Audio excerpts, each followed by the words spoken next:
But first, let me welcome our moderator of today's panel, Anja Floetenmeyer-Woltmann. Please come on stage. She's an expert and speaker for strategic communication in energy transition and climate protection. She was recently running the nationwide week of the heat pump for the BMW of German energy agency DENA. She is the former managing director of Climate Protection Agency at Hanover Region, further appointed member of the EU Heat Pump Accelerator, and she's an EU ambassador for the European Climate Pact. So, we think she's a perfect match to host today's panel. The stage is yours. Thank you very much. Thank you very much. I don't know, do we do it with handheld microphones now? Do we have a quick break or? We can start. Great, thank you. Welcome everyone. I can see a lot of people here in the room. I can't see a lot of people outside at the monitors. Welcome everyone. It's a pleasure to have you all here for this important discussion on innovation and sustainability. People drive innovation. And today we'll explore how we can accelerate adoption of sustainable technologies. And let me introduce our distinguished panelists. First, I welcome Nico Rosberg. Nico, he is a venture capitalist, sustainability entrepreneur, and former, you all know that, Formula One world champion. After his racing career, he shifted his focus to sustainable innovation and investment. And through Rosberg Ventures, he connects world-class startups with European businesses, helping to drive positive change in mobility, in energy, and technology. Nico is an early adopter of electric mobility and an advocate for smart integrated energy solutions. Nico, glad to have you here. Welcome to the stage.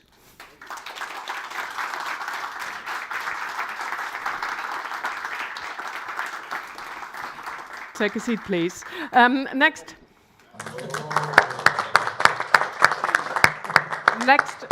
we have Enrique Vilamitjana, Managing Director of Panasonic Heating, Ventilation, Air Conditioning Europe. You know him all very well already. He's got over 30 years in the industry. He's leading Panasonic's efforts to drive decarbonization and support the European climate neutrality goals. His work focuses on bringing clean technologies like heat pumps into mainstream. And he's also a board member of the European Heat Pump Association. Welcome to the stage. Thank you. Please take a seat. And finally, it's Christian Deilmann again. Christian, co-founder and managing director of Tado. They are revolutionizing the home. We've heard that already, 1 million customers. We're glad to have you here. You are collaborating with Panasonic now. Glad to have you on stage. Please take a seat. Thank you. Are these? Yes, great. I can do that job. Oh, thank you very much.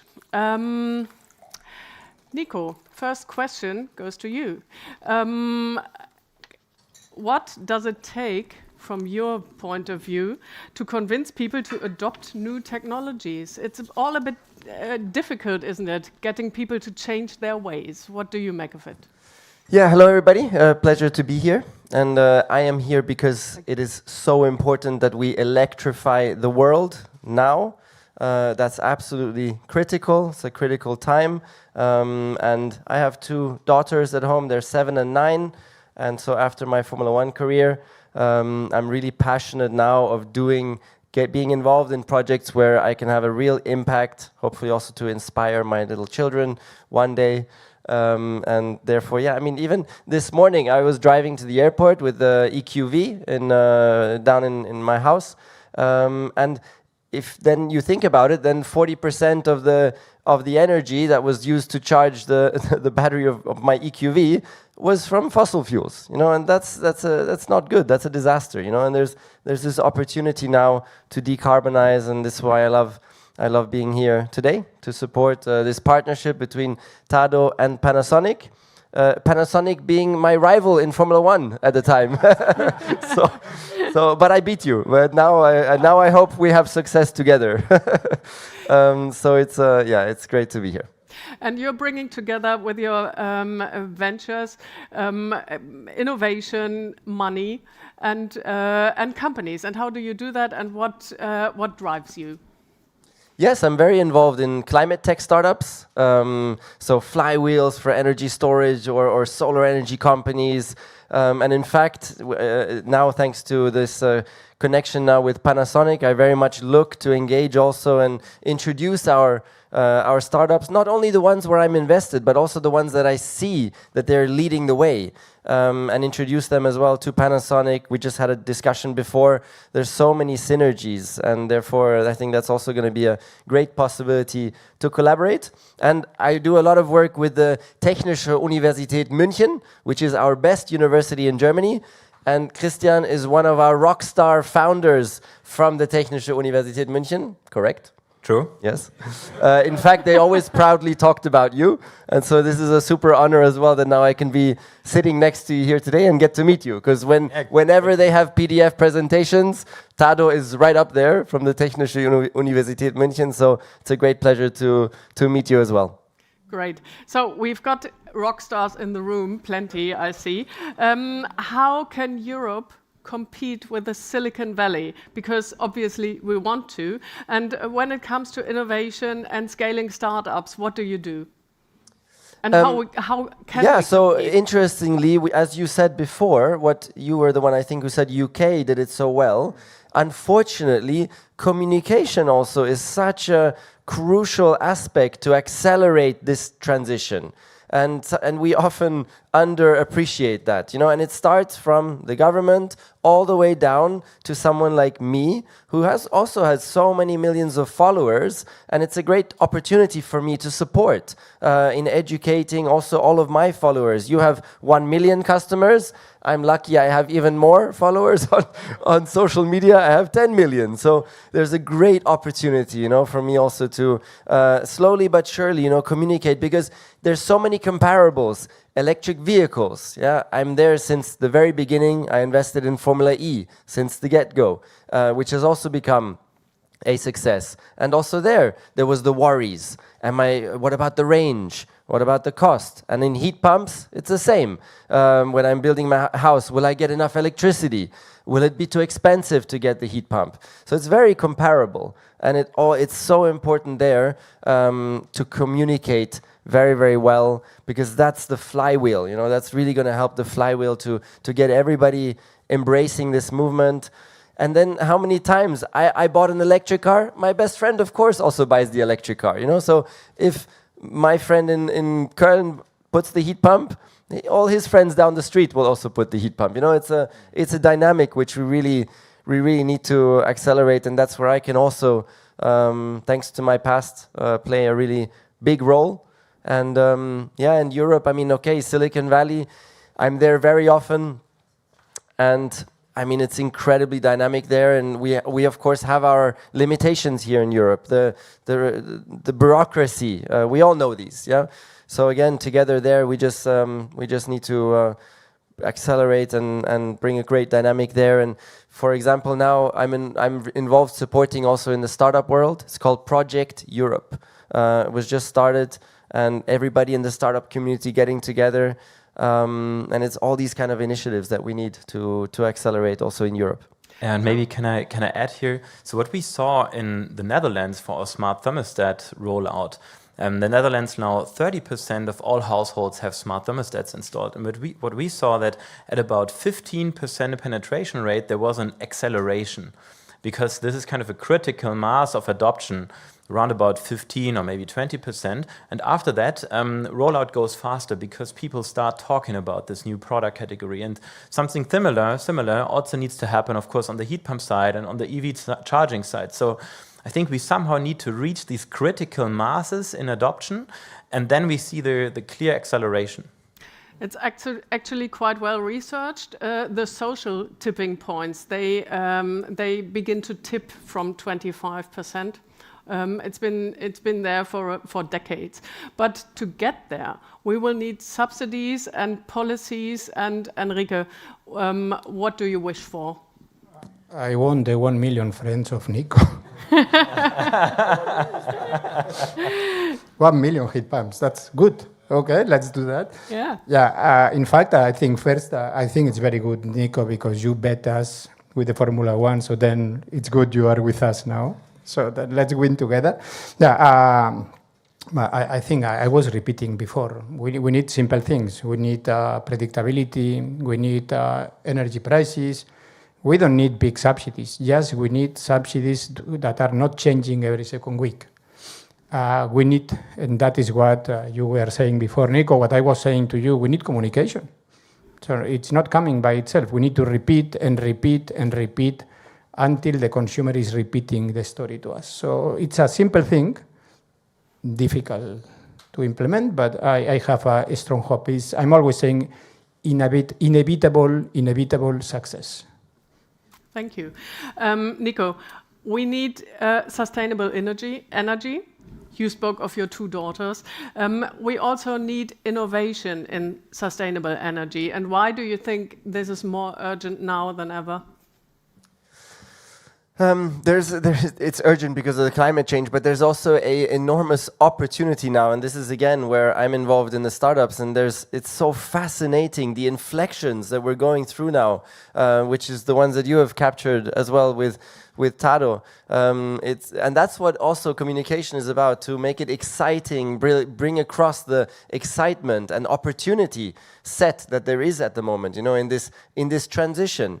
And yeah, so I wouldn't say, I would even change from going away from urgent just to, it's such an incredible opportunity that we're facing positively even, that I wish for us to really capture that, especially in Germany. Great. Enrique, we've heard earlier that Panasonic is huge in Nordic countries. Hardly anybody in heating, hardly known in Germany.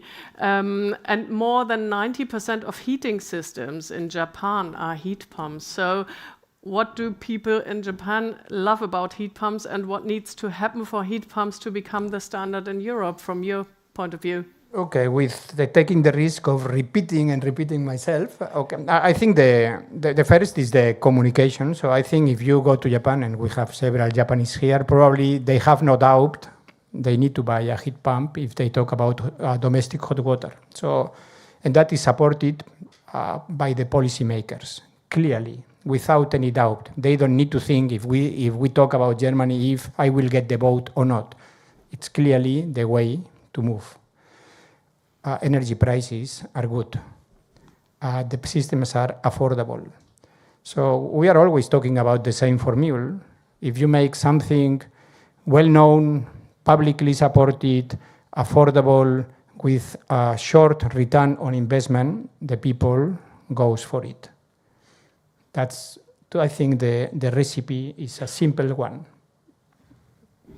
Great, thank you. Christian, the new technologies are superior to fossil fuel systems. We know that. And from your point of view, what are the biggest obstacles to preventing consumers from investing in a smart home? Yeah, so the biggest enemy is still the awareness, and also on the heating side, it's an unemotional topic. So the heating systems, they sit in the basements, and when you go across the street and you ask what is the brand of your heating system, many people will tell you, I don't know. Also, if you ask them how much do you spend per year on your heating bill, many people cannot answer this to you. So our biggest enemy is this awareness piece, and this is what we have to crack, because objectively, let's say if you make your heating system smart, if you buy a tado smart thermostat solution, you reduce your energy consumption every year by 22% on average. So therefore, the system, the tado system, pays for itself within the first year. So a return on investment of like 1 year, sometimes 2 years. So it's a very logical thing to have, but it's as it's an unemotional topic. The awareness is our biggest enemy, and we had some good ideas here today how to overcome this, and this is what we're continuously doing. That's also why we're here today. So how do we increase the desirability? Yeah, of course. I mean, besides just the savings. So how do we make it more emotional? Yeah. So in the tado case, we try to, for example, make like really good design. We want to have the thermostats which are installed in the different rooms look very good, that they look attractive, that people say, hey, this is something I want to have in my house. And also our application on the phone is very easy and very fun to use. And thereby making it not a technical device, but really a trying to make it, one of my previous professors actually said, to make medicine delicious. You have to make medicine delicious in order to have people eat this medicine. And this is what we're trying to do through good design, through good user experience, ease of use of the devices. This starts with installation and goes on through the daily use of the tado application on the phone. So this is how we are trying to achieve that, and to get out of this unemotional corner in the basement. But happy for new ideas as well. Okay, so customers are driving the take-up as well, aren't they? So how do you recognize somebody who's got a heat pump, a solar system, or an electric vehicle? They will tell you within the first 10 minutes and show you their app. And hopefully that's a tado one. Nico, what trends do you expect to happen within the next years? We've heard you are in AI and you are in sustainable technologies at the forefront. So what do you see what we don't know about yet? Well, we were speaking as well now the adoption of AI, how even tado now in its automation is applying AI, and that's getting a couple of % more out of it in terms of savings per house, which eventually, at the end of the day, is massive. So very excited about these use cases as they're penetrating from the superficial really into the doing. That's great. And I mean, also in energy, as I was saying, that I'm invested in a flywheel that's going to go under the ocean. Then there's Panasonic, of course, is the leader in EV batteries also, which is another reason why I'm here and why I know so much about Panasonic. And there's also a lot of innovation potential in the next years coming. We know there's always that rumor about the solid state battery and all of that, so which would be another giant leap in efficiency and energy density, essentially. So all of these things, and that's why I can only repeat, we're in such a exciting time at the moment. You are connecting startups with larger corporations, don't you? And how do you do that exactly? And what do the larger corporations learn from the startups and vice versa? Yeah, so we're doing that really successfully. So especially to the world's leading startups, really, and really focusing on the largest corporates in Germany. And I've been quite surprised that there's a little bit of a lack of visibility onto the best startups in the world from these large corporates. So we've really been able to add value. So what we do is, first of all, engage with the corporate. What are your needs? What exactly are you looking for? And then, because I'm so deeply involved in the startup world, we have more than 2,000 companies underlying, all of the best in the world, that we can access very, very easily and that we're seeing and tracking and watching. So then, depending on the needs of our large corporates, we will go into our pool of 2,000 startups and we will extract which ones are the best fit, whether I'm invested or not.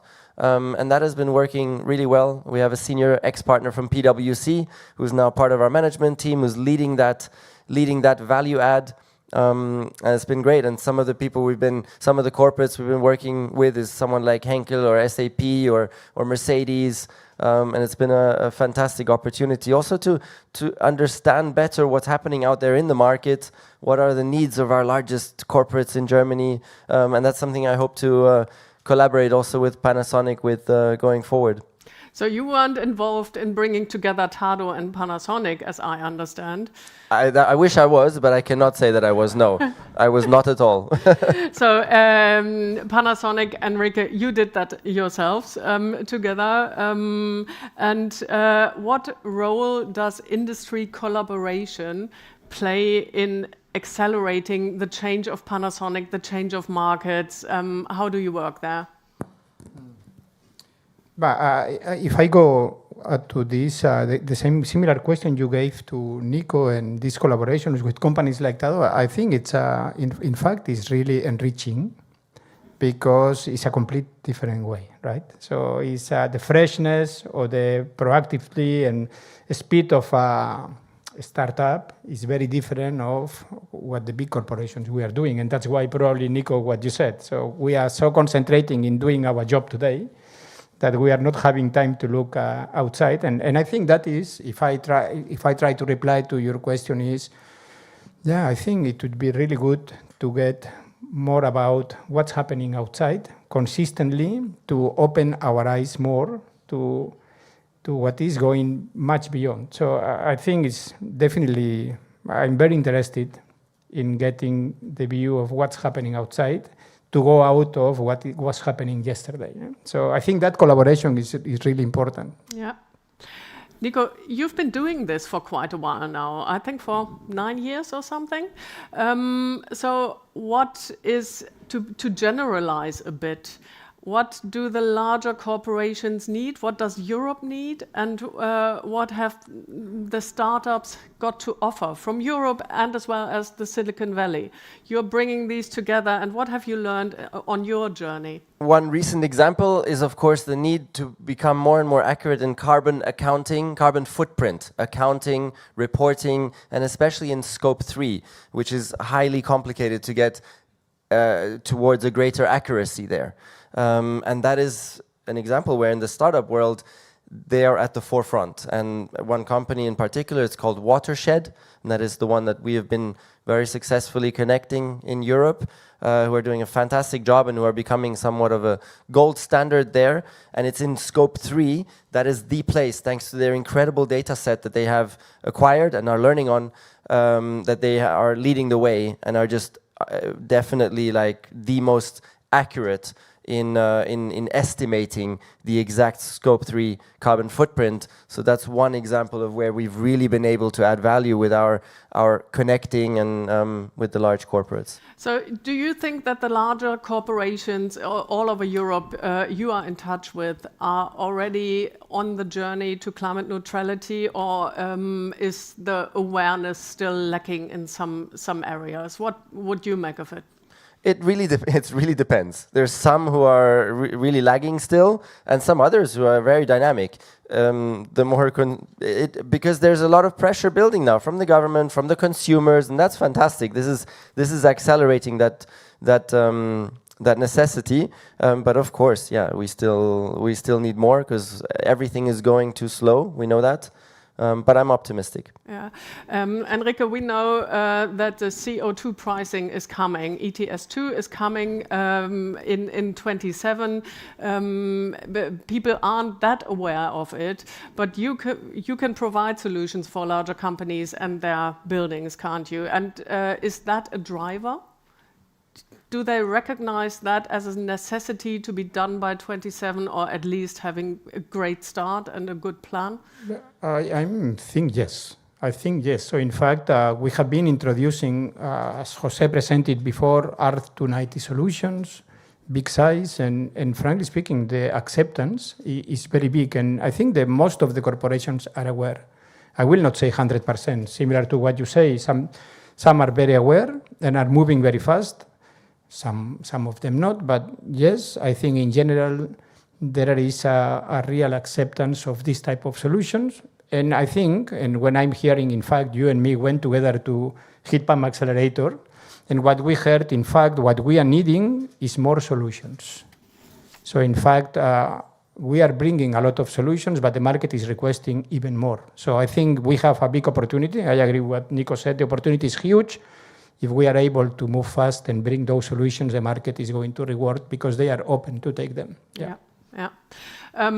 Christian, if you had to name one key takeaway for our audience today, what would it be? And I'm asking you to the same question in a minute. So. So I think to drive the energy transition across Europe, it's the combination of a pull and a push concept. So of course it needs to be pushed by governments, by regulation, subsidy, because we want to fight global climate change, also because we want to become energy independent as Europe and independent from fossil fuels, which we need to import from other regions in the world which we do not actually want to import from. So and then you have the push element. Or the pull element actually, why consumers and people are also driving this energy transition. So we need to build products and propositions which are attractive to customers so that customers want to have these products because they're cheaper to operate. A heat pump only uses a third of the energy. Smart thermostats reduce your heating consumption by 22%. Electric vehicles also use way less energy and so on. So it's this concept of push and pull, and this is what we have to put together, I think, in Europe as coming from governments more on the push side, and the pull side we as companies have to achieve. So yeah, and I think this is what we have to get right, both elements. This would be my conclusion here. So what's your main takeaway? One for the public and one for corporate organizations, please. For corporate organizations, I think it's awesome seeing your approach as Panasonic. Today I learned that you are creating jobs in Europe, a lot of jobs with your service entity that you're now building up, with your factories, your R&D research. That's awesome because you're bringing your know-how from Japan, but really integrating it deeply into Europe. That was fantastic to see. So I think that's a great role model example of what we want to see also in Europe. This is definitely what we want, and that will help consumers embrace your products 100%, because they know, okay, these guys are really taking Europe seriously, are embracing, care about Europe. This is fantastic to see. So I think that's the main message from a corporate perspective. And consumer, I would just recommend, and we need all of your help here today, as you were saying as well, spend some time to use the opportunity to educate yourself a little bit, because it's also very often the fears are because of a lack of education. So take your little bit of time to all once in a while educate yourself. What's out there? What are the solutions? Is it really like others are saying that it's more expensive, or hey, I might not have electricity at my house or whatever? Because actually most of the time it's not. It's false. It's incorrect. And in fact, it's just a better solution. So that's the message to the people out there listening today. Thank you. Enrique. Hello, everybody watching from home. Enrique, what's your key takeaway for the audience, please? Okay, so we talk about energy prices and predictable subsidies and predictable regulations and stable subsidies, etc. But that is only the cherry on the cake. So to me, important is we cannot put excuses to not win this match. So we need to bring innovation. We need to bring cooperation. We need to use this power to inform the consumers, even each of your friends, every day. That is what will make this depend on us. And then the final point is, I think we need to be clear that electrification, and I want to insist on something you said before, not any type of electrification, green electrification, and heat pump and electric vehicle is a critical part of our future. We need to get independent. We need to be strong, and we need to secure a future for my daughter, my son, yours, and that is, and I want to insist, depending on us. That would be my takeaway. Thank you. Very inspiring. It's not, please do clap.